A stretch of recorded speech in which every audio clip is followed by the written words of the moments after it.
After a whirlwind 72 hours of strange moves and quiet signals, is the internet now convinced that these 6 incidents together are screaming one thing: a new round of US-Iran war is incoming? With every fresh headline adding another piece to the puzzle, are multiple ominous signs now pointing to Trump edging closer to launching new attacks on Iran rather than stepping back? When a president skips his own son's wedding, shifts US forces to standby and loses his intelligence chief all in the same window, is that just coincidence, or the choreography before a strike? As official statements stay vague while behind-the-scenes activity spikes, is this deceptively quiet moment actually the calm before another US-Iran storm breaks? And with timelines going viral, is the internet right to think that Iran War 3.0 has already begun in everything but name, and that these 6 incidents are the proof? Between May the 21st and 23rd, a rapid string of high-stakes political, military, and diplomatic moves set off fresh fears that the US-Iran conflict could be about to escalate again. A viral social media thread stitched these events into a single timeline, asking followers if they truly understand what just happened in those 72 hours. The user claimed that anyone not tracking his posts was finding out about this 48 hours late, framing the timeline as insider insight into an unfolding crisis. From Trump backing out of attending his son's Bahamas wedding to Iran issuing one of its starkest new threats, the thread paints a picture of war quietly brewing beneath the surface. Trump skipped his son Don Jr.'s wedding in the Bahamas, an event that would normally be unmissable for any parent. The POTUS blamed government circumstances for his absence, hinting that urgent state business had forced him to stay away. Asked about it, Trump pointed directly to a thing called Iran as the main reason his schedule had to be rearranged. He said the wedding's timing had been heavily affected by that same thing called Iran, feeding speculation that war planning was crowding out even family priorities. The same day, a major network reported that senior US officials had quietly cancelled or scaled back their Memorial Day plans. Sources claimed that key military and intelligence staff were shifted into a standby posture, ready to respond to sudden orders.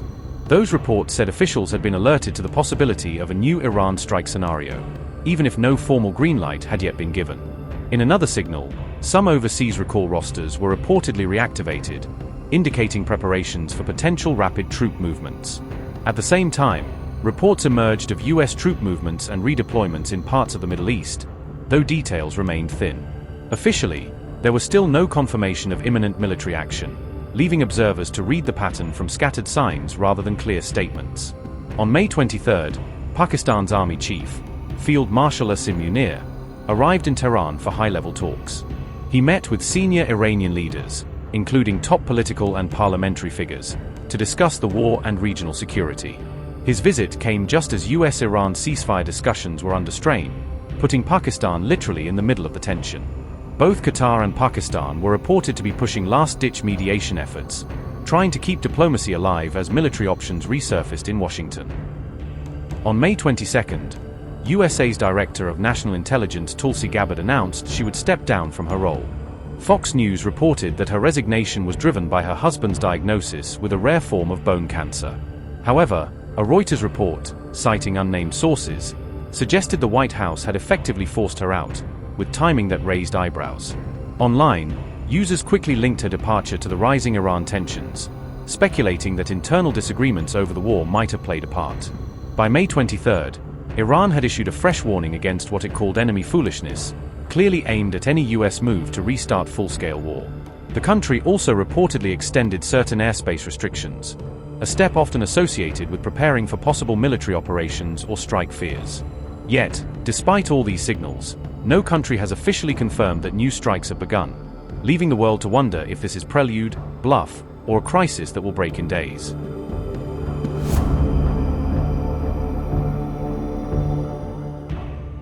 Iran has transformed decades of economic sanctions into a sustained missile development effort, resulting in a diverse range of anti-ship capabilities across its naval forces.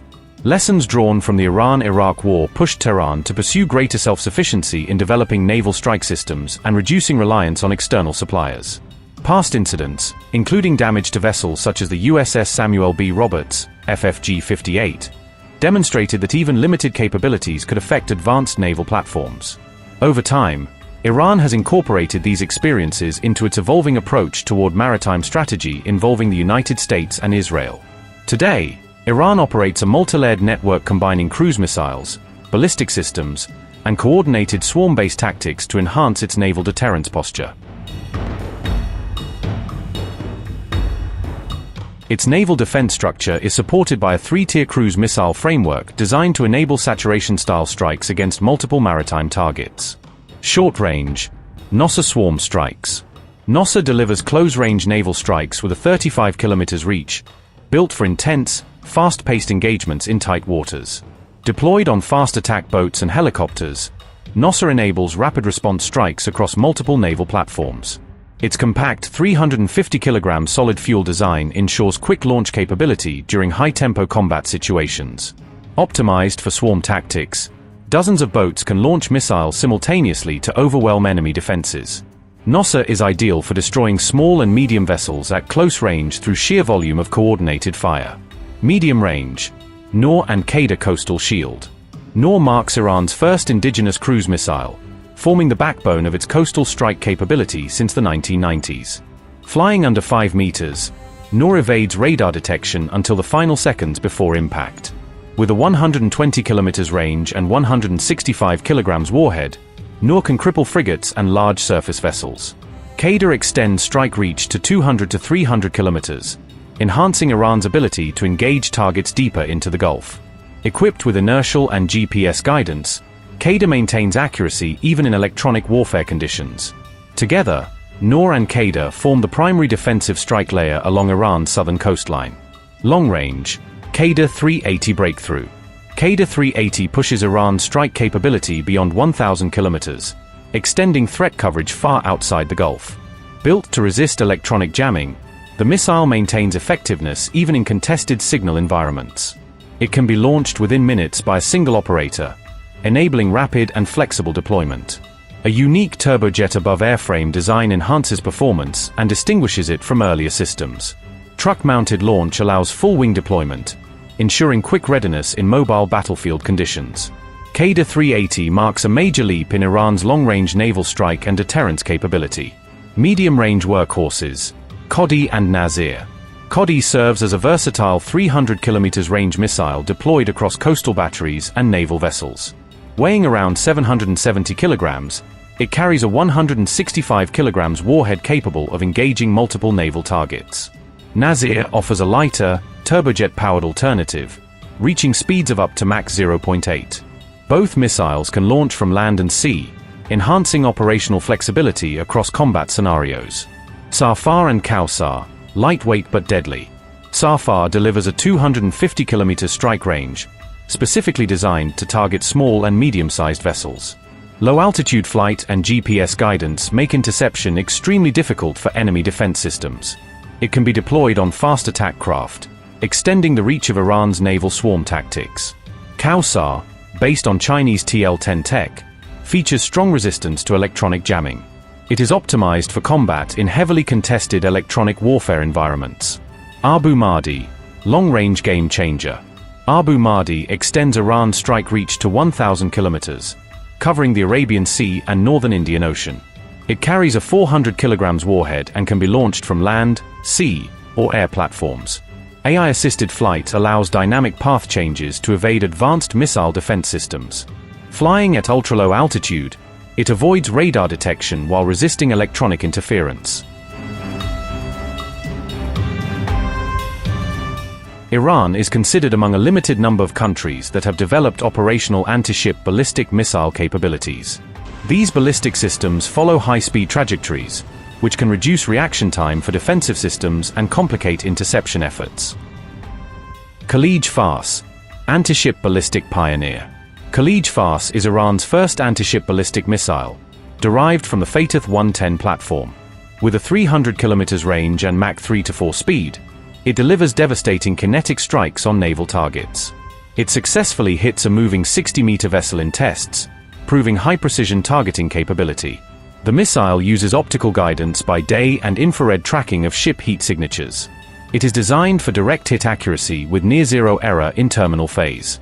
Hormuz 1 Hormuz 2, radar killers. The Hormuz series marks a major leap in electronic warfare-focused missile technology. Introduced around 2014, These missiles feature advanced seeker systems for naval targeting. Hormuz 1 homes in on enemy radar emissions, acting as a powerful anti-radiation weapon. It forces warships to shut down radar or risk immediate missile detection and strike. Hormuz 2 uses an active radar seeker to independently lock and track targets. Both missiles reach speeds up to Mach 5 with a strike range of around 300 kilometers. They are designed for coordinated multidirectional attacks to overwhelm naval defenses. Zulfikar Baser, long-range threat. Unveiled in 2020, it evolves from the Zulfahar missile into a maritime strike platform. Zulfikar Baser extends Iran's anti-ship strike range to 700 to 1,000 kilometers beyond the Persian Gulf. Its electro-optic seeker enables precise targeting of distant naval assets. It can threaten fleets in the Sea of Oman and even parts of the Red Sea. The missile signals Iran's shift toward extended-range maritime denial strategy.